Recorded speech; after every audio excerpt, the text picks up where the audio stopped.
ബലാത്സംഗ കേസിൽ അപ്രതീക്ഷിത നീക്കത്തിലൂടെയായിരുന്നു അന്വേഷണ സംഘത്തിന്റെ അറസ്റ്റ്. 18-ാം ദിവസമാണ് രാഹുലിന് ജാമ്യം ലഭിച്ചത്. രാഹുലിന് ജാമ്യം അനുവദിച്ചുകൊണ്ടുള്ള ഉത്തരവിൽ പരാതിയുടെ സാധുതയെ കോടതി ചോദ്യം ചെയ്യുന്നുണ്ട്.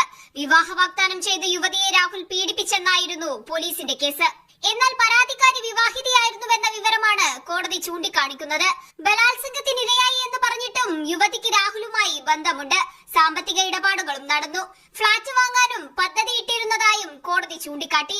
ഈ സാഹചര്യത്തിൽ വിവാഹ വാഗ്ദാനം ചെയ്താണോ പീഡിപ്പിച്ചതെന്ന് വിചാരണ വേളയിലാണ് തീരുമാനിക്കേണ്ടതെന്ന് കോടതി ഉത്തരവിൽ വ്യക്തമാക്കുന്നുണ്ട്.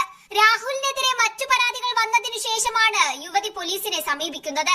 സംഭവം നടന്ന് 1 വർഷവും 9 മാസവും കഴിഞ്ഞാണ് പരാതി നൽകുന്നത്. പരാതി നൽകാനുള്ള കാലതാമസം എന്താണെന്ന് യുവതി വിശദീകരിക്കുന്നില്ലെന്നും കോടതി പറഞ്ഞു. ഉഭയസമ്മതപ്രകാരമുള്ള ലൈംഗിക ബന്ധമാണിതെന്നായിരുന്നു രാഹുലിന്റെ വാദം. ഇതിനായി യുവതിയുടെ ഓഡിയോയും രാഹുൽ കോടതിയിൽ സമർപ്പിച്ചിരുന്നു. എന്നാൽ ഇത് പരാതിക്കാരിയുടെ സംഭാഷണം തന്നെയാണോ എന്ന് ഉറപ്പിക്കാനാകില്ലെന്നും കോടതി ചൂണ്ടിക്കാണിക്കുന്നുണ്ട്. അറസ്റ്റ് ചെയ്യുമ്പോൾ കേസിന്റെ വിശദാംശങ്ങൾ രാഹുലിനെ അറിയിച്ചിരുന്നില്ല. ഇത് നടപടിക്രമങ്ങളുടെ വീഴ്ചയാണെന്നും കോടതി വ്യക്തമാക്കി. രാഹുലിനെതിരെ സമാനമായ കേസുകൾ വേറെയുണ്ട്. ഇതിന്റെ അന്വേഷണവുമായി രാഹുൽ സഹകരിക്കുന്നുമുണ്ട്.